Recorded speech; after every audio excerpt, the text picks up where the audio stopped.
Holidays-nale, adu namma GT Holidays da. GT Holidays, South India's #1 travel brand. You know you are special when you're with GT Holidays. ஆரம்பத்துலேருந்தே ஒரு ஒரு ஓப்பனிங்கே ஒரு இன்ட்ரெஸ்டிங்காக இருக்குது. இவன் இவனோட சொந்த காசு எல்லா பணத்தையும் விற்று வீட்டை விற்று கொண்டு வந்து போட்டு அது ஒரு வேற ஒரு ஸ்டோரி. அது ஒரு படம் எடுக்கிறத விட பெரிய கதை. கமல் சாரோட ஃபேனுன்னு சொல்கிறோம். அவர் நான் இது வரைக்கும் பார்த்துருக்கேன். அவர் சம்பாதிச்ச பணத்தை கொண்டு போய் ரியல் எஸ்டேட்லேயோ வேற எங்கேயோ போட மாட்டார். போட்டாலும் அவரோட சேஃப்டிக்கு பண்ணி போகிறே தவிர சினிமாவில் தான் போடுவார். யாருமே நம்ப மாட்டான். இந்த படம் நல்லா போடுங்க, அடுத்த படம் கொடுங்கன்னு கேட்டால் அந்த டைரக்டருக்கோ ஆர்டிஸ்ட்டுக்கோ இன்னும் கலெக்ஷன் தேட்டரில் 2 போராட்டத்தில் தவிச்ச 2 பேர் ஒரு இடத்துல வந்து ஒன்றா சேர்ந்து ஒருத்தர் நிற்கிறது இருக்குல்ல, அது இந்த தலைமுறை பசங்கக்கிட்டே இது ஒரு நல்ல விஷயமாகவும் இருக்குது. ஆடியன்ஸ் பாட்டுருக்கான் வர்றான் அப்படின்னு சொல்லிட்டு அந்த ஃபைட் ஹிட்டு இல்லைன்னா அவங்க வெளில போயிட்டு வரலாமே. நான் என்ன சொல்ல வரேன்னா, நியாயப்படுத்த விரும்பல. என் படம் யாருக்காவது பிடிக்கலன்னா நியாயம்லாம் படுத்த விரும்பல. உங்கள் கருத்து மாறாது, தப்புனா தப்பு தான். நான் என்ன சொல்ல வரேன்னா, சின்சியாரிட்டிக்கு மேலே கேள்வி இல்லைன்னு இஸ் அவர் ப்ரைடு. என்ன அதாவது உலகம் நிமிர்ந்து பார்க்க விட்டான்ல. இப்போ என் வாட்சில் பேட்டரி போயிடுச்சு. இது பார்த்தீங்களா, டாய் ஸ்டோரியோட ஸ்க்ரீன் சேவர். எனக்கு அந்த படமும் பிடிக்கும். இப்போ நான் இம்மிடியேட்டாக ரஜினி சார் படம் போயாகணும் ஏப்ரலில். நான் அது முடிச்சோன்னே கைதி 2 போயாகணும். அது முடிச்சோன்னே அடுத்து விக்ரம் 2 நான் ரோலெக்ஸ் போகணும் அப்படிங்கிறது வந்து எனக்கு முன்னாடியே நானே எனக்கு அசைன் பண்ணி வச்சுக்கிட்டது. ப்ராப்ளி இதை இனிமேல் நான் முடிவு பண்ணி வச்சுருக்கிறது வந்து இந்த ரிலீஸ் டேட் போடாமல் போட முடியணும் அப்படிங்கிறது மட்டும் நானே எனக்கு நான் வச்சுக்கிட்ட ஒரு கொள்கையாக இருக்குது.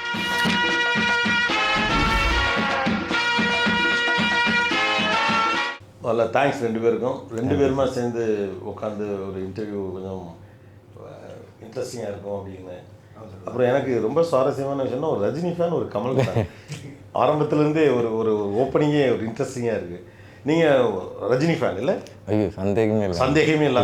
இது எப்படி கருப்புன்ற சந்தேகம் இல்லையா, அந்த மாதிரி நான் தலைவர்ன்ற சந்தேகம். இப்போ என்ன மீறி ஒரு ஃபேனே கிடையாது கமலுக்குன்னு சொல்கிறவர் இவர். இது இந்த காம்பினேஷன் இன்ட்ரெஸ்டிங்காக இருக்குது. So how you guys think, I mean 2 பெரிய ஸ்டார்ஸோட 2 ஃபேன்ஸு, அது ஒரு பக்கம் இருந்தாலுமே கூட தாட் ப்ராசஸ் வைஸ் நான் பார்க்குறப்ப 2 பேரும் சில ஒரே மாதிரியான தாட் ப்ராசஸ் இருக்க மாதிரி இருக்குது. என்னென்ன சிமிலாரிட்டிஸ் உங்களுக்குள்ளே உண்டு? எதில் நீங்கள் 2 பேரும் டோட்டலி ஆப்போசிட் போல்ஸ்? சொல்லப்பா. இல்லை சார், அதான் இப்போ ஒரு 7 இயர்ஸ் இருக்குன்னு நீங்கள் 2 பேரும் பழக்கமாகி தெரிய வந்து ஒரு ஏடி விஜய்னு 2017 தான் மீட் பண்ண வச்சுக்கேன். அதுக்கப்புறம் ரொம்ப க்ளோஸ் ஆனதுன்னா ஒரு ஆக்சுவலாக ஒரு இன்டர்வியூ தான் இல்லை. அப்போ ரெகுலராக ஒரு 2-3 இன்டர்வியூ ஒன்றா போனோம். அதுக்கப்புறமா கிட்டத்தட்ட 6 இயர்ஸ் கழிச்சு இப்போ தான். இப்போ அந்த சிங்க்குங்கிறது வந்து இதுதான் ஃபஸ்ட்டு பேச ஆரம்பிச்சதுக்கப்புறம் அதான் அந்த படம் தான். அந்த ஏஜ் இருக்குல்ல சார், 7 இயர்ஸ் டவுன்னா இன்னும் சின்ன பசங்க. அப்போ அந்த டைமில் இருக்கும்போது ஃபஸ்ட் டைம் ஃபிலிம்ஸ் கொடுத்துருப்போம். எனக்கு உரியடி பார்க்கும்போது எனக்கு பயங்கர பிரமிப்பாக இருந்தது. அதுக்கப்புறம் தான் என் படம் ரிலீஸ் ஆகுது. எனக்கு உரியடியில் எங்கே அவங்க ரொம்ப பிடிச்சிருந்துன்னா, நான் ஐநாக்ஸில் அந்த படம் பார்த்துட்டு நைட் ஷோ பார்த்துட்டு வெளில வந்து அந்த சைக்கிள் டீ கடை இருக்குல்ல, அங்கே நான் மடோனஸ்ட்ரின்னு நினைக்கிறேன், நாங்களாம் அப்போது அந்த ஷார்ட் ஃபிலிம்ஸ்லேருந்து இண்டஸ்ட்ரிக்கு போனேன். விஜய் வந்து தனியாக அவன் பண்ணுறது. அப்போ அங்கே டீ குடிச்சிட்டு இருக்கும்போது பார்த்தா அந்த படத்தில் நடித்த 5 பசங்க ஷேர் ஆட்டோ வெயிட் பண்ணிட்டு இருந்தாங்க. உரியடியில் நடிச்ச 5 பசங்க. நான் கிளாஸ் வச்சுட்டு போய் அப்போ 5 பேரையும் பார்த்து பேசிவிட்டு கை கொடுத்துட்டு இவன் ஒரு நம்பர் வாங்கிட்டு வந்தேன். ஐ மீன் முன்னாடி அனுப்பின எனக்கு ஒரு இன்வைட் அனுப்பி இந்த நம்பர் ரீச் ஆகலை. ஸோ அவங்ககிட்ட வேறு ஒரு நம்பர் இருக்கான்னு கேட்டிருந்தேன். அப்புறம் தான் அதுக்கப்புறம் மீட் பண்ண ஆரம்பித்து பேசணும். ஸோ அந்த படத்தில் எப்படி யதார்த்தமாக இருந்தாங்களோ அதே மாதிரி அந்த பசங்க நைட் ஷேர் ஆகிட்டு வர வரைக்கும் அதில் இருந்தாங்க. அப்படி தான் பேசி பழகியாச்சு. But later I know that அவர் சூப்பர் ஸ்டாரோட பயங்கரமான ஃபேன். அப்புறம் நான் கமல் சாரோட ஃபேன்னு தெரியும். பட் அது கம்ப்ளீட்டாக அதில் ஒரு சண்டையோ போட்டியோ அது மாதிரி இருந்ததில்லை. ஏன்னா ஈக்குவலாக அவங்க கமல் சாரையும் பயங்கரமாக பிடிக்கும், எனக்கு எப்படி ஈக்குவலாக ரஜினி சாரை பிடிக்குமோ அந்த மாதிரி. ஸோ ஃபேன்கிறது வந்து அதில் ஒரு அடமன்சி இருக்குல்ல, என் தலைவன் அதில் தான் 2 பேரும் மாற்றி பேசிப்போங்கண்ணா. பட் இது ரொம்ப இன்ட்ரெஸ்டிங்கான ஒரு சீனாக இருக்குது. ஒரு படத்தில் நடித்த அந்த 5 முக்கியமான கதாபாத்திரங்கள் ஒரு ஷேர் ஆட்டோவில் ஏறி டீ கடை பக்கத்துலேருந்து போகுதுங்கிற அந்த சீன் இருக்குல்ல. அப்போ உரியடி வந்த காலகட்டத்தில் உங்களுடைய சூழல் என்ன விஜய்? சிவாஜி இன்டர்வல் தான். சாமினி திரும்பி அமெரிக்காக்கே போயிட்டு சிவாஜின்ற லெவலில் என் நிலமை. என் மேனேஜர் தான் அந்த விவேக்கில் சொல்லிகிட்டு இருப்பார், எதுக்கு உனக்கு இந்த நிலமை இது அந்த மாதிரி. அது என்ன சொல்கிறதுனா, பசங்க வந்து அந்த நம்ம ஆக்டிங்கை செலக்ட் பண்ண பசங்க ஆர்டிஸ்ட் எல்லாமே எப்படி ப்ராசஸ் எப்படி இருந்ததுன்னா, நம்ம மைண்டில் கேரக்டர்ஸ் இருக்கும். ஸோ ஆடிஷன் பண்ணி பார்க்கும்போது அதில் ஒரு ஷார்ட் லிஸ்ட் பண்ணி அதில் வந்து நம்ம ஒரு பொருளாதார ரீதியில் ரிசர்வேஷன் மாதிரி அதில் யார் ரொம்ப வருஷமாக சினிமாவுக்கு வாய்ப்பு தர்றாங்களோ, யார் ரொம்ப கஷ்டப்படுறாங்களோ அப்படி தான் டிக் பண்ணுது. அந்த டாப் 3 லிஸ்ட்டில் அவங்க 3ஆவது இருந்தால் கூட ஓகே தான். ஒரு ஆக்ஷன் லவராக சண்டை படங்களை எடுப்பதுலேயுமே ஒரு ஆடியன்ஸை பெரிய ரீச்சான ஒரு டைரக்டர் நீங்கள். உங்களுக்கு இந்த படத்தோட ஆக்ஷன் பிளாக்ஸ் எவ்வளோ பிடிச்சிருக்கு? Most favourite sir. நான் சொல்ல கிரிட்டிக்காக கேட்குறேன். ஒரு கிரிட்டிக்காக நீங்கள் சொல்லணுன்னா ஃபைட் கிளப்போடைய ஆக்ஷன் சீக்வன்ஸ்? சார் ஒரு படத்துக்கு ஆக்ஷன் சீக்வன்ஸ்ங்கிறது வந்து அதில் வந்து எனி ஃபைட் எடுத்துக்கலாம், இந்த ஹீரோ ஃபேஸ் பண்ணுற அத்தனை அடியாட்களுமே ஆர் ஃபைட்டர்ஸ். அதாவது உயிரை கொடுத்து சண்டை போடக்கூடிய ஃபைட்டர்ஸ், யூனியன்லேருந்து வர ஃபைட்டர்ஸ். நீங்கள் சில படங்களில் பார்த்தீங்கன்னா தான் ஆர்டிஸ்ட் மட்டுமே அடிச்சுப்பாங்க, ஃபைட்டர்ஸ் இல்லாமல் எல்லாருமே ஸ்டார்ஸாக இருப்பாங்க, எல்லாருமே பர்ஃபார்ம் பண்ணக்கூடிய ஆட்களாக இருப்பாங்க. எனக்கு அந்த மாதிரி தான் இந்த மல்டி ஸ்டாரர் படங்கள் எடுக்கும்போது ரொம்ப ரிஸ்க்கும் கூடாது. ஏன்னா fighters know how to handle stunts, trained ஹீரோஸும் வில் நோ. அண்ட் சம்மந்தமே இல்லாமல் சண்டை போடாத ஆர்டிஸ்ட் ஃபஸ்ட் டைம் கூட்டு போய் ஃபைட் நிற்கும் போதுலாம் ரொம்ப கேர்ஃபுல்லாக இருக்கும். யாருக்காவது சின்ன அடினா கூட ஷூட்லாம் ஹால் டைம். இந்த படத்தில் எனக்கு பார்க்கும்போது நான் ரொம்ப ரசித்த விஷயம் வந்து அதுதான், எல்லாருமே படத்தில் நடித்தவங்களே சண்டை போட்டுக்கிறது.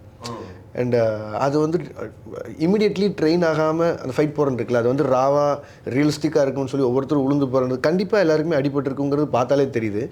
அண்ட் அதுக்கு அவனுக்கு அந்த பசங்க போடுற ஒரு முயற்சி இருக்குல்ல ஒவ்வொருத்தரும். இதில் நான் வந்து மெயினாக நான் சொல்லி அந்த அவினாஷ்ன்ற ஒரு பையன் வந்து நான் ரொம்ப நாளாக சொல்லிகிட்டே இருக்கேன். எனக்கு இந்த படத்தில் விஜய்க்கு அப்புறம் அந்த அவினாஷ்ன்ற பையன் வந்து அவ்வளோ பிடிச்சிருந்தது. யங் லுக்கில் இருக்கா, அப்படி சொட்டையாக மீசை வச்ச ஒரு லுக் இருக்கா, அப்படி அவ்வளோ கன்வின்சிங்கான ஒரு ஆக்டரை பார்த்து ரொம்ப நாள் ஆச்சு. எனக்கு நான் வந்து வெளியில் வந்தோன்னு சொன்னேன், அவன் பின்னாடி கை கட்டி நிற்கிறா அந்த பையன். பட் ஆனால் எனக்கு அவன் மைண்ட் வாய்ஸ் கேட்குதுடா, இது என்ன எனக்கு அப்படி தோணுதா இல்லை உங்களுக்கு அப்படி தோணுதா, எனக்கு நான் இந்த மாதிரி விஷயங்கள்லாம் ரசித்தேன். And when it comes to action set piece இதே தான் நான் சொன்னது தான். எனக்கு அந்த ரொம்ப ராவாக ரியலாக ஹை ஸ்பீடெல்லாம் இல்லாமல் 24 ஃப்ரேம்ஸ்லேயே அடிச்சுக்கிற இது இருக்கிறது வந்து எனக்கு பிடிக்கும். அந்த ஒரு ஃபைட் பிடிக்கும். ஏன்னா பேசிக்லி இந்த குவிண்டன் டரண்டினோட ஃபேன் நம்ம எல்லாரையும் சொல்லிருக்கிறதால இந்த சண்டை அண்ட் இந்த வயலண்ட் ஃபிலிம், ஆக்ஷன் ஃபிலிம் அப்படிங்கிறது எல்லாமே when it comes to industry and when it comes to business அது அதிகமாக விற்கக்கூடியது. அண்ட் அதை பண்ணுறதுக்கான எக்ஸைட்மெண்ட் நமக்கு இருக்கிறதால அதை பண்ணுறோம். அதை ரொம்ப போர்ட்ரே பண்ணி பயங்கரமாக க்ளோரிஃபை பண்ணி எல்லோரும் படம் பாட்டு போய் அடிச்சுங்க அந்த ஏரியாவுக்கே இல்லை. அது ஏன் சினிமாவில் அதை பண்ணுறோன்னா, ஒரு சிசிடிவி ஃபுட்டேஜில் பார்க்குறது தான் உண்மையான ஃபைட்டு. யாராவது 4 பேர் அடிச்சுக்கிறாங்களா அதை நானே பார்க்க மாட்டேன். ஏன்னா அதில் கோர் இருக்குது, அதில் ஒரு உயிர் போகுது, யாரோ வெட்டிக்கிறாங்க, யாரோ சம்மந்தம் இல்லாமல் ஷூட் பண்ணிக்கிறாங்க. அதில் பார்த்து என்ஜாய் பண்ணுற முடியல, படப்படப்பு தான் வரும். அதை ஃபஸ்ட் டைம் பார்க்கும்போது இப்படி தான் பார்ப்போம். But when it comes to a fight on TV we won't do that. ஏன்னா அது பொய்ன்னு தெரியும், அதுக்கு பின்னாடி ஒரு கிராஃப்ட் இருக்குது, அதுக்கு பின்னாடி அத்தனை யூனியன் வேலை செய்யுது, அந்த ஒவ்வொரு கிராஃப்ட்டுக்கும் டீட்டெயிலிங் இருக்குது. அவங்க ஒரு ஃபைட் நடக்கிறதுக்கு முன்னாடி கம்போஷன் அவ்வளோ நாள் போகுது, அதில் வர பிளட்டுக்கு எவ்வளோ வேலை செய்கிறதுக்கு ஒரு டிபார்ட்மெண்ட் இருக்குது, எந்த டைமுக்கு கரெக்டாக எக்ஸ்ப்ளோஷன் போகணுங்கிறதுக்கு 3 செட் ஆஃப் டீம் உட்காந்து ஒயரிங்கில் வேலை செஞ்சு ஒன்று பண்ண வேண்டியிருக்கு. அது ஒரு ஆர்ட் ஃபார்ம். அதுக்கு நம்ம ஒரு பேசிக்காக அது ரொம்ப புரிஞ்சு ரசித்து போய் எடுத்தால் ஆடியன்ஸ் என்ஜாய் பண்ணுவாங்க, என்டர்டெயின் ஆவாங்கன்னு சொல்லி பண்ணுறது தான். மற்றபடி அதை க்ளோரிஃபை பண்ணணுங்கிற எண்ணமே இல்லை. ஏன்னா திரும்ப சண்டை போடணும்னு சொல்கிறதால எனக்கு இந்த வகையில் I love all the stunt blocks இந்த ஃபிலிம். பர்சனலி உங்களுக்கு வந்து இது எந்த மாதிரியான, நீங்கள் ஒரு ஹீரோ அந்த படத்தில் அப்படின்னு இல்லாமல் வெளியிலேருந்து பார்க்குறப்போ நமக்கு தோணும்ல, இந்த படம் நல்ல படம், சுமார் படம், இல்லை நல்லா ரிசீவ் ஆகும் அப்படின்னு தோணும்ல, அதில் இதில் எந்த கேட்டகரியில் ஃபைட் கிளப் வரும்? நல்ல படம் தான் சார், நல்ல படம். இது நான் வந்து இது எனக்காக கூட நான் இது சொல்லலை. ப்ரொடியூசரோட பாயிண்ட் ஆஃப் வியூவில் நான் வந்து அவர் காப்பாற்றுறதுக்கு அதெல்லாம் கிடையாது. வெளியேன்னு சொல்கிறேன், அந்த மனுஷன் வந்து இந்த படத்தை வந்து டே 1லேருந்து ஃபஸ்ட்டு டிராஃப்ட்டுக்கு முன்னாடி டிராஃப்ட்டுன்னு கூட சொல்லலாம், அங்கேருந்து ஒரு கன்விக்ஷன், ஒரு நம்பிக்கை இருந்தது இது செம்மையாக வரும்னு. அது அப்படி வந்துருச்சு. இப்போ நான் வந்து தன்னடக்கத்துக்காக வந்து நல்லா இருக்கு ரொம்ப தயங்கி சொல்கிறது வந்து எனக்கே ஒரு மாதிரி இருந்தது. மாடஸ்டாக இருக்கணுங்கிற அவசியம் இல்லை, ஹானஸ்டாக அது என்னவோ சொல்லிக்கலாம். ஸோ நல்லாவே வந்து ஒரு நல்ல கிராஃப்ட் உள்ள படம். ஏன்னா நீங்களும் ஒரு ஆக்ஷன் லவர் அப்படிங்க.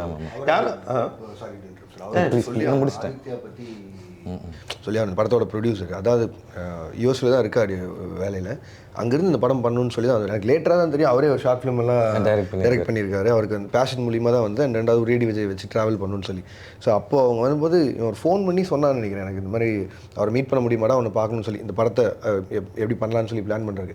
அப்போ தான் இந்த ஹைனாக்கா தான் இங்கே இருந்தேன், பெங்களூரில் சிஜி ஒர்க் போயிட்டு இருந்தப்போ அங்கேருந்து மனுஷன் ப்ராப்பராக இது எல்லாத்தையும் தூக்கிட்டு லேப்டாப் எல்லாம் எடுத்துகிட்டு வந்து எனக்கு ஒரு ஃபுட்டேஜ் ஒன்று காட்டணும் அப்படின்னு சொல்லி வந்து காமிச்சு எனக்கு அப்போ இதெல்லாம் ஓகேங்க, நீங்கள் ஃபுல்லாக கம்ப்ளீட் பண்ணுங்கள் படத்தை, நம்ம பார்த்துக்கலாம். ஒரு நாள் கூட அவர் பேசும்போது அந்த சின்சியாரிட்டி குறைஞ்சது. எவ்ரி நாள் தெர் பி வாய்ஸ் நோட்ஸ், பெரிய பெரிய டெக்ஸ்ட்டு, இது பண்ண நான் தெரியுதுங்க, நான் உங்களை டிஸ்டர்ப் பண்ணுறேன், நீங்கள் லியோவில் இருக்கீங்க, பட் ஸ்டில் இது கொஞ்சம் கன்சிடர் பண்ணுங்கள்.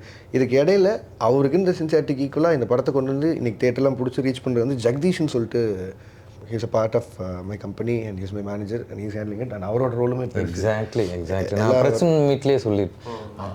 அவ்வளவு ஆமாம் அவ்வளவு அவரோட கைடன்ஸு, அவரோட இன்ஃப்ளூயன்ஸு அவரோட நாலேஜ் இந்த படத்துக்கு ப்ளஸ் அவரோட ஒர்க் இருக்கு. அதே மாதிரி அப்பாஸ் இன்டர்வியூ அது என்னை பற்றி ஒன்று சொல்லு. அப்பாஸ் காஸ்ட் குரூ எல்லாமே ரொம்ப அவன் 100 வாங்கி நம்ம செலவு அப்படி சொல்லிட்டோம் நிறைய இருக்குன்னு ப்ளஸ் காஸ்ட் குரூ எல்லாமே எக்ஸ்ட்ரானே சார். அவினாஷ், சரவணவேல், எல்லா நடிகர்களும் எல்லா டெக்னீஷியனும் எல்லாருமே எக்ஸ்ட்ரானே பண்ணியிருக்காங்க. ஃபார்மாலிட்டிக்குன்னு இல்லை, ஒரு மாதிரி டிஓபி சொன்னீங்களா ரவிவர்மன் சாரோட அசிஸ்டன்ட்டு எக்ஸ்ட்ராடினரி ஒர்க். என்னோட ரூம்மேட் வந்து என்னோட அசிஸ்டன்ட் விஷ்ணுவோட ரூம்மேட் வந்து அவனோட கேமராமேன் பிரிட்டோ. ஸோ எல்லாம் ஸோ அவன் முன்னாடி இருந்தே சொல்லிட்டு இருப்பான். ஆனால் நான் கொஞ்சம் ஃபுட்டேஜ் பார்த்தேன்னா எப்படிலாம் இருந்ததுன்னு எல்லாமே கனெக்டட் தானே, எல்லாருக்கும் அங்கங்கே தெரிஞ்சிடும். ஸோ அது அண்ட் இன்ஃபேக்ட் கோவிந்த் வாசன் தான் ஹியூஜ் ஃபேன் ஆஃப். ஆக்சுவலாக பியூட்டிஃபுல்லாக நான் வெளியில் வந்தோன்னா பெஸ்ட் ஒர்க்குன்னு அவனே சொன்னான்.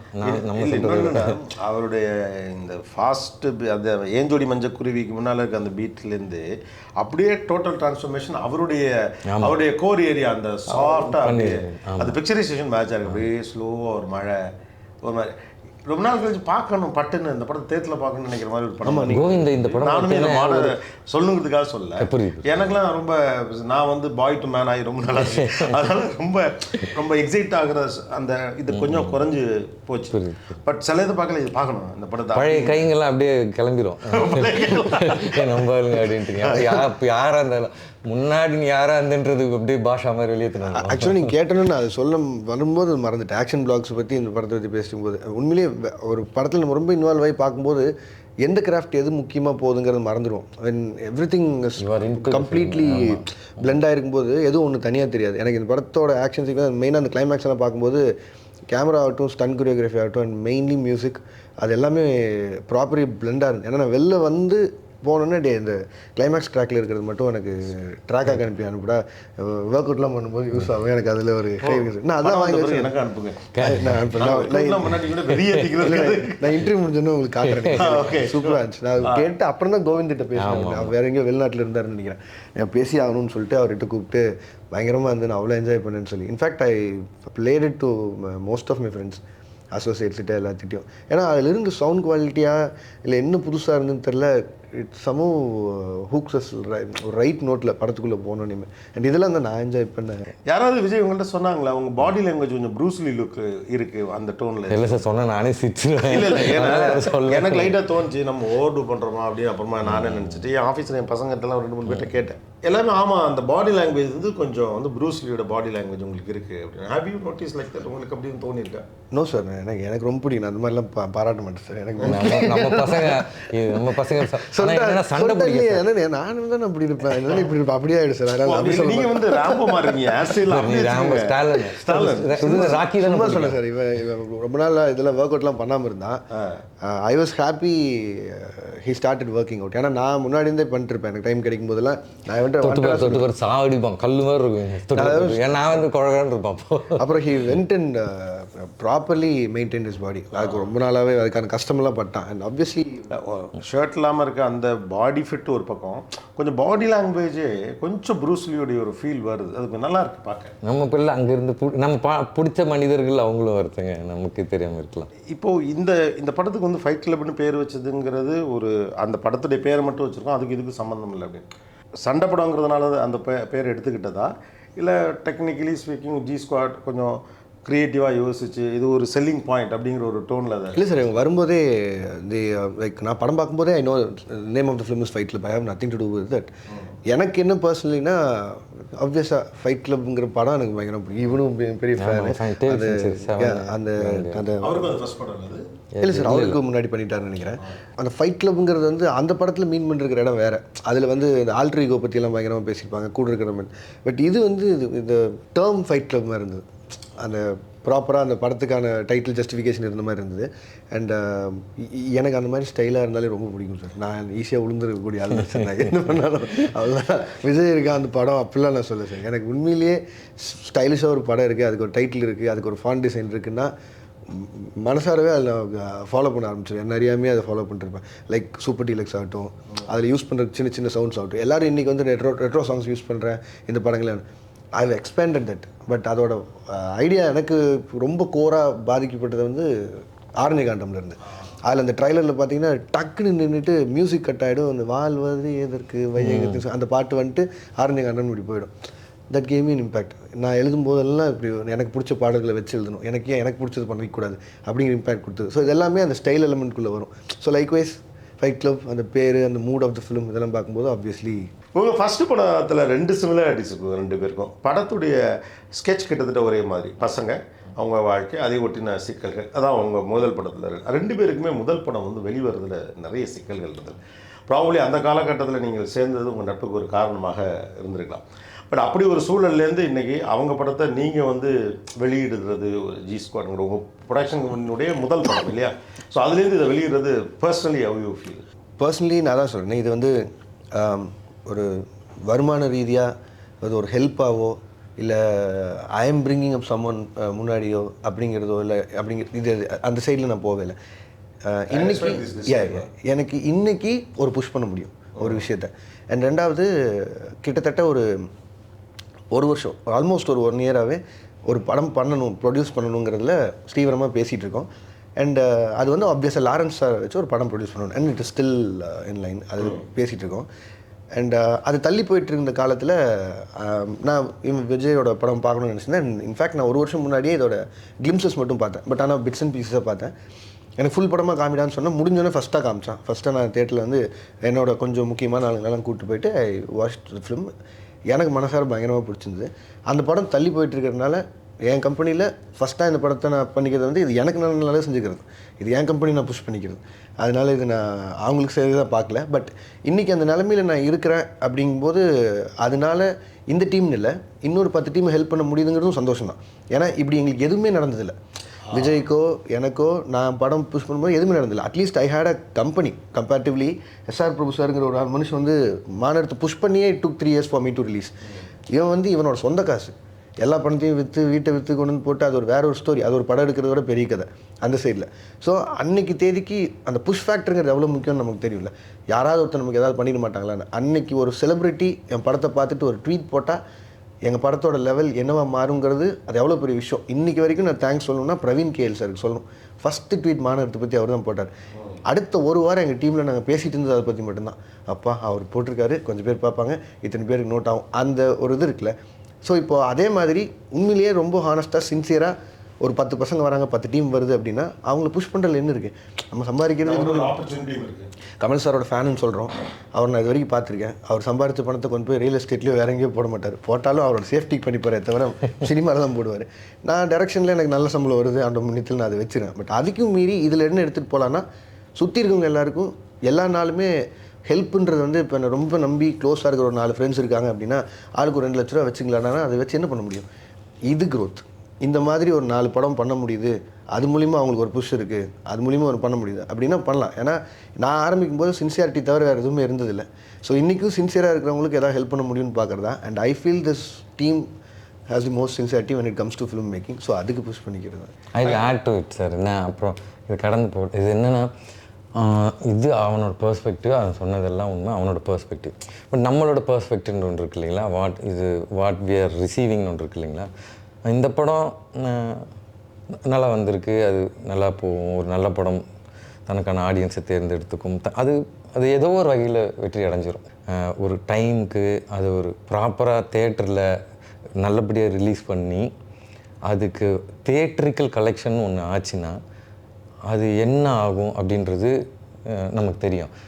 ஆகலைன்னா என்ன ஆகிடுன்றது எனக்கு ரொம்பவே நல்லா தெரியும். யாருமே நம்ப மாட்டான். இந்த படம் நல்ல படங்க, அடுத்த படம் கொடுங்கன்னு கேட்டால் அந்த டைரக்டருக்கோ ஆர்டிஸ்ட்டுக்கோ இன்னும் கலெக்ஷன் தேட்டரில் முடிஞ்சு போயிடுது. அப்புறம் அந்த தயாரிப்பாளர் இந்த மாதிரி நிறைய இருக்குது. ஸோ இந்த படம் இப்போ வந்து நம்ம படத்தை விட நம்ம பெட்டர் பொசிஷனில் இருக்கோம், ஓரளவு பண்ணலாம். ஆனால் மறுக்க முடியாத உண்மை வந்து இப்போ லோகேஷ் உள்ள வரதுனால அது ஒரு அதிகப்படியான கவனத்தை பெறுதுன்றதும் வியாபார சர்க்கிளில் வந்து இன்னும் கொஞ்சம் அதிகமான ஸ்க்ரீன்ஸ் வருதுன்றதும் மறுக்க முடியாத உண்மை. அதுக்கு வந்து இந்த படம் வந்து ஒரு உயிராக நான் கன்சிடர் பண்ணேன்னா அந்த படம் இவனுக்கு நன்றி சொல்லும். அது உண்மை. அது 2 பேருமே வந்து ரொம்ப யதார்த்தமாக இருக்கீங்க இதில். இல்லை அது சில விஷயம் நினச்சா நான் எமோஷனல் ஆகிடணும், நானும் பயந்து ரொம்ப கண்டிப்பாக இருக்கேன். நத்திங் அப்படியே ஆயிடுச்சுன்னா போகும்போது அதை மட்டும் கட் பண்ணிடுங்க சார்ன்னு சொல்லி அப்படிலாம் ஒன்றும் இல்லை. C I respect emotions. என்ன நீங்கள் எவ்வளோ மாறினா போனாலும் ஃபைனலி மனுஷன் வந்து இமோஷன்ஸ் இது நான் பல இடங்களில் ஓப்பனாக மனிதர்கள் வந்து இமோஷனலாக ஆனவர்கள். அதை வந்து அது நீங்கள் வெளியிலேருந்து பார்க்குறப்ப சில நேரம் அது உங்களுக்கு வேடிக்கையாக இருக்கலாம். அதை நீங்கள் சந்திக்கிறப்ப அதை வேற ஃபீல் பண்ணுவீங்க. எனக்கு இப்போ உங்கள் 2 பேரையும் பார்க்குறப்ப எனக்கு அதுதான் தோணுது. 2 போராட்டத்தில் தவிச்ச 2 பேர் ஒரு இடத்துல வந்து ஒன்றா சேர்ந்து ஒருத்தருக்காக நிற்கிறது இருக்குல்ல, அது இந்த தலைமுறை பசங்கக்கிட்டே இது ஒரு நல்ல விஷயமும் இருக்குது. I like slow pace movies அப்படின்னு எல்லா இடத்துலையும் நீங்கள் ரொம்ப பிடிக்கும் சொல்லிட்டு, ஏன்னா அது ஒரு எனக்கு உங்கள் உரியடியுடைய இன்டர்வலை எல்லாமே ஃபாஸ்ட் நம்ம பேசினாலும் அதுக்கு ப்ரெப் ஒன்று இருக்குது தெரியுமா, அந்த சண்டைக்கு முன்னால், அதனால தான் அது ஒர்க் ஆகும். நான் அப்படி தான் அதை பார்த்தேன். எக்ஸாக்ட்லி அது எடுத்து அந்த சைலன்சரை எடுத்து அடிக்கிறதுக்கு முன்னால் ஒரு ப்ரெப் இருக்குல்ல, அந்த பையன் அங்கே ஒரு இடத்துல ஒரு பெருமூச்சு வாங்கிச்சுன்னா அது வெற்றி. அடிக்கிறதுக்கு முன்னாடி ஒரு சைலண்ட்டாக இப்படி ஒரு ஷாட் வரும். அப்போ அந்த ஒரு லேந்தர் ஒன்று விளக்கு ஒன்று ஆடும், அதுக்கு ஒரு சவுண்ட் எஃபெக்ட் போட்டிருப்பேன் க்ரீச்சுன்னு. ஒரு பெருமூச்சு வாங்கிச்சுன்னா அது வெற்றி. அப்புறம் தான் சண்டை. எனக்கு அந்த ஒரு சண்டையை, ஏன்னா இதோடைய ஓப்பனிங் வார்த்தையே சண்டை. இது எனக்கு நான் பிறக்கிறதுக்கு முன்னாலே இது வந்தது. இது முடிய போகிறது இல்லை, வேறு வடிவத்தில் வேறு ஆளுங்க இதை போட்டுக்கிட்டே இருப்பாங்க. அதுலேயும் இந்த படம் ஓரளவு எனக்கு புரியுது இது எதை ஒட்டியதாக இருக்குன்னு எல்லாராலுமே அனுமானிக்க முடியும். ஆனால் ஒரு சண்டையை வந்து ரசிக்கிறது இருக்குல்ல, அதுவும் 2 பேருமே சண்டைக்காரங்க. சண்டைன்னா அது இன்னும் அவ்வளோ பெரிய உங்களுக்கு. அந்த மாதிரியான காட்சிகள் இந்த படத்துலையும் உண்டா? இருக்குது சார். அதே கொஞ்சம் ரிப்பிட்டேட்டிவாக இருக்கக்கூடாதுன்னு ஒவ்வொரு ஃபைட்டும் ரொம்ப கேர்ஃபுல்லாக கொஞ்சம் வேறு மாதிரி வரணுன்றதுக்கும் ஒர்க் பண்ணியிருக்கு. ஒரு ஃபைட்டுக்கெலாம் அந்த லொக்கேஷனுக்காகவே கேரளா காலேஜில் போய் ஷூட் பண்ணிட்டு வந்திருக்கு. ரொம்ப வெயிட் பண்ணி அந்த மாதிரி, ஏன்னா அந்த சேஸுக்கு அந்த ஜாகிரஃபி ரொம்ப ஹெல்ப் ஆச்சு. ஃப்ளாட்டாக இல்லாமல் கொஞ்சம் வெவ்வேறு மாதிரி அந்த மாதிரிலாம் அதெல்லாம் பார்த்தீங்கன்னா கோவிந்த பிச்சிருப்பான். ஸோ ஃபைட் வந்து கம்போசிங்கும் டிஃப்ரெண்ட்டாக கொஞ்சம் அங்கங்கே வேறு மாதிரி ஒன்றும் ட்ரை பண்ணியிருக்கு. அதுக்கு வந்து கோவிந்தோட பின்னணி இசையும் உதவி இருக்குது. ரங்கநாத் ரவி அவர்களோட சவுண்ட் டிசைனும் பயங்கரம் உதவி இருக்குது. ஸோ சவுண்டில் சில இடத்துல ப்ளே பண்ணியிருக்கு. மியூசிக்கை கொஞ்சம் அப்படி இறக்கி சவுண்டில் ப்ளே பண்ணி சில இடத்துல சவுண்ட் இது மியூசிக் டேக் ஓவர் பண்ணும். ட்ராமா எடுத்துடலாம், ஓவர் த ஷோல்டர் ஒரு 2 ஷாட்டு மேக்ஸிமம் சுற்றி வரலாம், எடுத்துடலாம். இந்த சண்டை எடுக்கிறது ரொம்ப கஷ்டம். கம்போஸ் பண்ணி எடுக்கிறது ரியலாக தெரியணும். அதே சமயத்தில் வந்து அடிபட்டுறக்கூடாது, என்ன அப்படின்னு சவுண்டு பழைய மாதிரி போகக்கூடாது. நீ சண்டையே போடக்கூடாதுன்னு நினச்சேன்னா வயலண்ட்டாக காட்டிடணும். அப்போ சண்டைக்கே அவனும் போட மாட்டான். இப்போ நம்ம வந்து சேவிங் பிரைவேட் ரயன் பார்க்குற வரைக்கும் போர் படம்னா ரொம்ப பிடிக்கும். புஸ்தகம் படித்து மகாபாரதம் படித்து போர்னா இப்படியாடா இருக்கும் ஆணையம் சேவிங் பிரைவேட் ரயன் பார்த்து. அது மாதிரி சண்டையே வேணாம்னு நினச்சோம்னா வேறு மாதிரி அது ரியலிஸ்டிக்காக அது ஒன்று பண்ணலாம். இது வேறு ஒரு மீட்டர் தேவைப்படுது. இது ஒரு இந்த ஆர்ட்டும் கஷ்டம், அந்த ஆர்ட்டும் கஷ்டம். இப்போ லோக்கி பண்ணுறதெல்லாம் நான் பிரமிச்சு பார்ப்பேன். இப்போ அவனோட ஆக்ஷன் பிளாக் எனக்கு ரொம்ப பிடிக்கும். அன்பரி மாஸ்டரும் இவனோட காம்பினேஷன் வந்து எனக்கு ரொம்ப பிடிச்ச ஒரு மோஸ்ட் ஃபேவரட் காம்பினேஷன். அந்த ஒரே தான் சார் நீங்கள் சொன்னது தான் சார். அந்த ஒரு நல்ல சினிமா, ஆக்ஷன் சினிமா எல்லாத்துலேயுமே ரொம்ப முக்கியமாக பார்க்குறது நிதானம் தான். நிதானம் இருந்துட்டால் அதுக்கு ஒரு ரசிப்தன் வந்துடும் ஆப்வியஸாக. இப்போது நான் மாநகரத்தில் பண்ணதுலேருந்து இது வரையும் வந்து இப்போ லியோவில் கடைசியாக அந்த காஃபி ஷாப் ஃபைட் எடுத்துகிட்டா கூட நீங்கள் சொன்ன அதே பாயிண்ட் தான். சண்டை ஆரம்பிக்கிறதுக்கு முன்னாடி 10 நிமிஷம் ஒரு மூட் ஒன்று செட்டாக இருக்குது. பொறுமையாக அதுக்கு ஒரு பாட்டு வச்சு ஸ்டோட்லாம் சொல்லி அந்த மூட் செட் பண்ணி எல்லாமே கொண்டு வந்து உட்கார வச்சு சிசிடிவி வரைக்கும் தேட வச்சு இதெல்லாம் பண்ணி முடிச்சு அந்த ஃபஸ்ட் அடிக்கு முன்னாடி வரைக்கும் என்ன ஆகுதோ அது வரைக்கும் ஆடியன்ஸை ஹோல்ட் பண்ணி வச்சுட்டா மொதல் அடியிலேருந்து ஃபைட் தான். அதுக்கப்புறமா ஒரு ஃபைட்டை டெக்னிக்கலாக எவ்வளோ ஸ்ட்ராங்காக க்ரியேட் பண்ண போகிறோங்கிறது தான். பட் அதுக்கு முன்னாடி அந்த எமோஷன் ஏன் த்ரோ பண்ணுறோம், ஆடியன்ஸ் பாட்டுருக்கிறவன் அறாவனை அப்படின்னு சொல்லிட்டு அந்த ஃபைட் ஹிட்டு இல்லைன்னா அவன் வெளில போய்ட்டு வரலாமே, போய் டீ சாப்பிடலாம். ஃபைட்டு மாதிரி ஒரு பாட்டு மாதிரி அப்படி முன்னாடியெல்லாம் அதான கல்ச்சராக இருந்தது. அவங்களுக்கு பிடிக்காததுன்னா போய்ட்டு இது நம்ம என்ன டெக்னாலஜி யூஸ் பண்ணாலும் அறாவனன்னு ஆடியன்ஸுக்கு தோணலைன்னா அந்த ஃபைட் யூஸ் பண்ணுறதுக்கு ஒன்றுமே இல்லை, பிரயோஜனமே இல்லை. இதில் நம்ம கரெக்டாக எல்லாமே பண்ணியிருக்கோமா அப்படின்னா there were like many action episodes that helped me in my films எல்லாத்துலேயுமே. அதுதான் எனக்கு பயங்கரமாக, ஏன்னா ஆக்ஷன் செட் பீஸுங்கிறது எனக்கு எழுதுறதுக்கு வரும். அதில் பண்ணுறது 1-2 தோற்றும் போயிருக்கு. அதுக்கான காரணம் என்னென்னா அந்த கனெக்ட் ஆடியன்ஸுக்கு மிஸ் ஆகிருக்கும். நம்ம எவ்வளோ தான் அந்த இடத்துலையும் டெக்னாலஜி யூஸ் பண்ணாலும் probably if you miss that connect அடி அவனை அப்படிங்கிற அந்த கனெக்ட் இல்லைன்னா முடிஞ்சு. அது ப்ராப்பராக தெரிஞ்சிருச்சுன்னா சரியான ஆக்ஷன் படம் எடுத்தலாம். எனக்கு நான் நம்புறது அதான். அண்ட் அதை அவன் கரெக்டாக பார்ப்பான். அந்த உரியடிலையுமே எனக்கு இவனுக்கு வந்து கனெக்ட் என்னென்னா இன்ட்ரோல் பிளாக்ல வர ஃபைட் தான். அது எல்லாரும் சுற்றி எல்லாருக்குமே இன்ட்ரோல் பிளாக் வரைக்கும் யார் இந்த பையன், இன்ட்ரோல் பிளாக் அப்புறம் ஒரு ஹீரோ. நான் இவன்ட்டு அதை சொன்னேன். உரியடி 2 வரும்போது அப்போ முன்னாடி பார்த்தேன், கொஞ்சம் கிளிம்சஸ் பார்த்தேன். அப்போ நான் அவன்கிட்ட கேட்டிருந்தேன்னா ஆஸ் அ ஃபேனாக நான் உரியடி 2லேயே எனக்கு அதே மாதிரி ஒரு ஃபைட்டு எதிர்பார்ப்பேன், அதே மாதிரி ஃபைட்டு வச்சிருக்கியான்னு. பட் ஆனால் இவனுக்கு அதை பற்றின கான்ஷியஸ்னஸ் வேறு இருந்தது. இல்லைடா அது ஒரு பெயின் சொல்கிற படம், அது மக்களோட பெயின் சொல்கிற படம். அதில் நான் வந்து ஒரு ஃபைட்டை வச்சு க்ளாரிஃபை பண்ணுறதுக்கோ அது இப்படி பண்ணுறதுக்கோ எனக்கு அதில் அந்த இடத்துல பெருசாக தேவைப்படல. ஃபைட்ஸ் இருந்தது, பட் ஸ்டில் உரியடி மூமெண்ட்டுக்கான ஃபைட் இருக்க மாதிரி வேணாங்கிறதுலையும் ரொம்ப கான்ஷியஸாக இருந்தான். வேணே வச்சுருந்துருக்க முடியும், அந்த படத்தில் வச்சுருந்துருக்க முடியும், பட் அதில் வைக்க வேணாங்கிறது. சின்ன காம்ப்ரமைசஸ் கூட இல்லாமல் விஜய் எப்படி பண்ணணும்னு நினைக்கிறீங்க? ரெண்டாவது படம் காம்ப்ரமைஸ் சார். ஃபார் வாட் நான் ரீசன் சொல்கிறேன். ரெண்டாவது படம் வந்து காம்ப்ரமைஸ் என்னென்னா, உரியடி 1ல் வந்து பசங்க ட்ராக் ஒரு ட்ராக்கு, அந்த ராமநாதன்ற அந்த ட்ரக் அடிக்கிறான் அவன் வேறு ட்ராக்கு, அந்த அரசியல் ஒரு ட்ராக். ஓகேங்களா? அந்த அரசியலுக்கு ஒரு பிரச்சனை தேவைப்படும் இல்லைங்களா? ஸோ அதில் வந்து அந்த சில மேட்ரு ஒன்று எடுத்து வச்சுருந்தது. படம் பார்த்ததில் சில மேட்ரு ஒரிஜினலாக வச்சுருந்தது ஃபேக்ட்ரி மேட்ரு. ஓகேங்களா? ஃபேக்ட்ரி மேட்ரு வச்சுருந்தது. எனக்கு ரொம்ப நாள் உறுத்திக்கிட்டு இருந்த மேட்ரு அது. அதாவது வந்து இப்போ எப்படின்னா, அடித்தா இவ்வளோ பேசுகிறோம்ல, வன்முறைன்னு பேசுகிறோம், அடியை பற்றி தப்பாக பேசுகிறோம், அவ்வளோ எழுதுகிறோம், ப்ரெஸ்ஸில் கேள்வி கேட்குறோம், மக்கள் கொந்தளிக்கிறோம். சைலண்ட் கில்லரை பற்றி யார் கண்ணுக்கே தெரியல. சைலண்ட்டாக உன் உயிரில் ஒரு 10 வருஷம் உன் வாழ்க்கையை குறைக்கிறாங்க. ரிப்போர்ட்ஸ் இருக்குது. எது பொல்யூஷனு அதை பற்றி யாரும் பேசலைல்ல. அது எனக்கு ரொம்ப டிஸ்டர்ப் பண்ணி இருந்தது. நம்ம அதை பற்றி நிறைய படிச்சிருந்தேன். அப்போது அது எடுக்கணும்னு இருந்தது. ஆனால் எனக்கு அப்போ வந்து பட்ஜெட் காரணத்தால் அது எடுக்க முடியாமல் போயிடுமோ சரியாக நம்ம பண்ணும்போது அப்படின்றதுனால அதை மாற்றிட்டு அதுக்கு பதிலாக ரீப்ளேஸ் பண்ணது தான் சில பிரச்சனை. Coming back to the point. அப்போ அந்த கம்பெனி வச்சு எழுதுகிறேன் சார். இப்போ என்ன பண்ணுறேன், இப்போ தொடர்ந்து எழுதுகிறேன். கம்பெனி சின்னதாக வச்சு எழுதுனா, நான் அந்த கதைக்கு சின்னதாக தான் இருந்தது. இப்போ ஒரு படத்துக்கு கிடையாது. நான் சொல்கிற வீரியம் பெருசாக போகணுன்னா நான் வந்து போபால் வரைக்கும் போகிறேன். எங்கெல்லாம் நடந்தது அது மட்டும் இல்லை, ஸ்ரீராம் ரிஃபைனரிஸ் முன்னாடி ஏதோ நடந்திருக்கு, நிறைய நடந்திருக்கு. மனிதனுக்கு நிகழ்த்தப்பட்ட மிகப்பெரிய ஒரு கெலாமிட்டி, ஒரு டிசாஸ்டர் வந்து செகண்ட் பிக்கெஸ்ட் வந்து அதுதான் அங்கே நடந்தது தான். ஸோ இதெல்லாம் வச்சு நம்ம ஒன்று பண்ணும்போது அது பெருசாகிட்டே இருக்கும்போது நமக்கு அந்த மாதிரியான ஒரு மார்க்கெட் அப் இல்லை. அப்போ நிறுத்தி வைக்கிறோம். இது வேண்டாம், எடுத்தால் பெருசாக எடுக்கணும்னு நிறுத்தி வைக்கிறேன். அப்புறம் வேறு இதெல்லாம் எழுதி பார்க்குறேன். மைண்ட் அங்கேயே இழுத்துக்கிட்டே இருக்குது. அப்போ நடிக்கலான்னு சொல்லிட்டு அப்போ ஒரு கதை நடிக்கிறது வந்தது. அப்புறம் அது சில விஷயங்களெல்லாம் எனக்கு அது செட் ஆகலை, நான் தான் விலகிட்டேன். அப்போது நம்ம ஊரில் சில சூழல் நடக்குது. அப்போ வந்து இந்த படம் இதில் இருக்கிற மாதிரியான சூழல்கள் நடக்கும்போது எனக்கு வந்து சொல்லுது, நீ 7 கோடிக்கு எடுத்தால் அது ஒரு மாதிரி எடுக்க முடியும், அப்போது ஒரு மாதிரி கரெக்டாக பண்ணிட முடியும் ஃபில்ம் மேக்கரும் சில விஷயங்கள் இல்லை, நீ இப்போ எடுத்து கரெக்டான ஒரு விஷயத்தை சொல்லிடணும். பட் நீ ஃபிலிம் மேக்கராக நீ காம்ப்ரமைஸ் பண்ணணும். என் மொதல் படத்தில் 50% ஃபிலிம் மேக்கரு, 50% சமுதாயத்தோட ஒரு சிந்தனை உள்ள ஒரு மனிதன், சாதாரண ஆள் வச்சுங்களேன். சிந்தனையாளன்றது பெரிய வார்த்தை நமக்கு. அப்போ ரெண்டாவது படத்தில் நான் முடிவு பண்ணேன், ஃபிலிம் மேக்கர் தூக்கி அப்படி ஓரம் வை. நான் சினிமாவுக்கு வந்தது அந்த சினிமாவில் எதனா ஒன்று சொல்லணுன்றது. ஃபிலிம் மேக்கர் தூக்கி ஓரம் வை. நான் காம்ப்ரமைஸ் பண்ணிக்கிறேன். நான் அறிவாளின்னு காட்டிக்கிறதுக்கு நம்ம நல்லா பண்ணுன்றதுலாம் ரெண்டாவது அப்புறம் வச்சு. ஸோ இதை என்ன பண்ண முடியும், என்ன சொல்ல முடியுமோ அதை இப்போ டைமுக்கு சொல்லணும் அப்படின்னு சொல்லிட்டு, இதெல்லாம் தப்பாக இருக்கலாம்.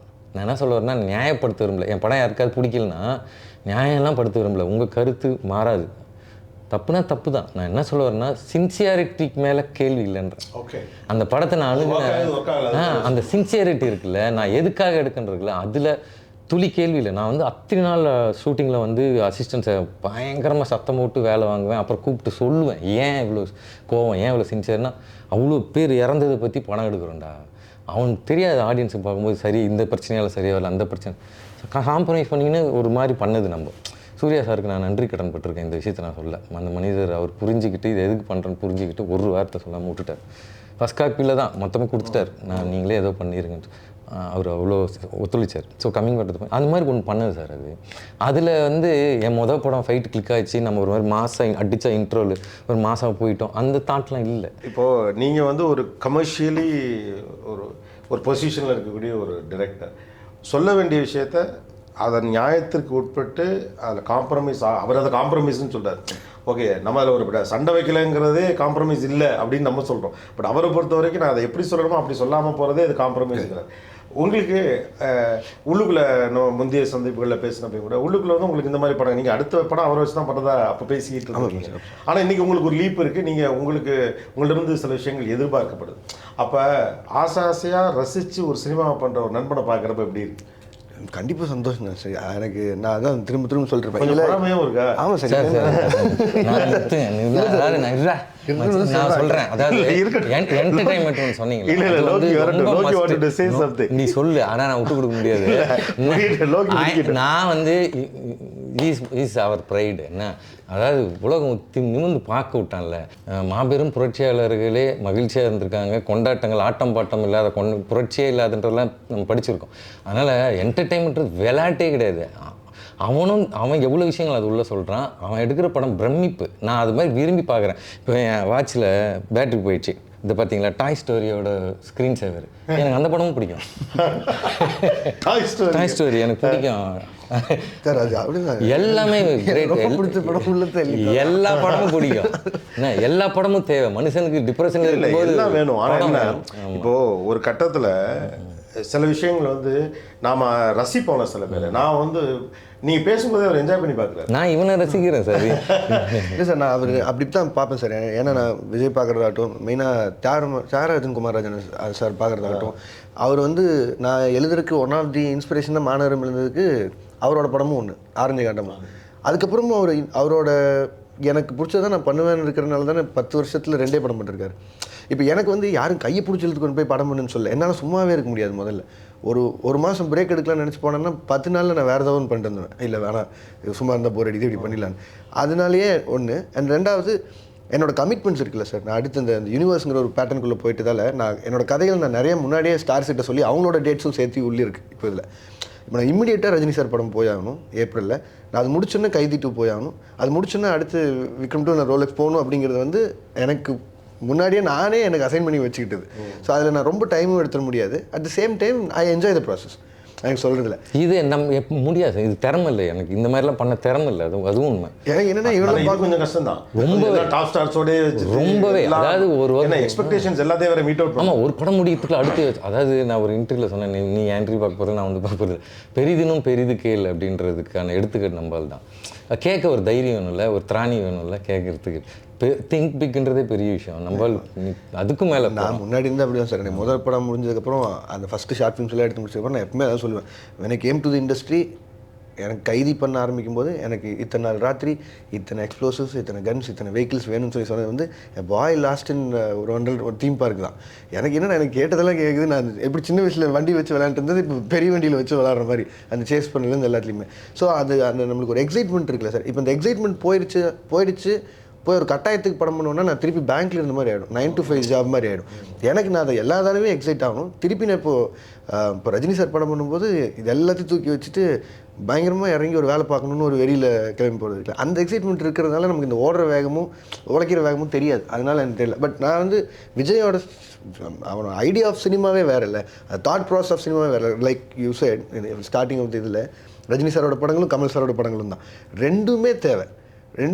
ஏன்னா இவர் வந்து பயங்கர கமர்ஷியல் ஃபிலிம்ஸ் பண்ணுறாரோ இல்லையோ, பட் அப்பப்போ யோசிக்க வைக்கிற மாதிரி ஒரு படம் வரும். அந்த பக்கம் நம்ம எல்லாத்தையும் மறந்து போய் கைத்தட்டி விசில் அடித்து அதை சொல்லுவோம், அந்த சட்டை கிழிச்சு படம்.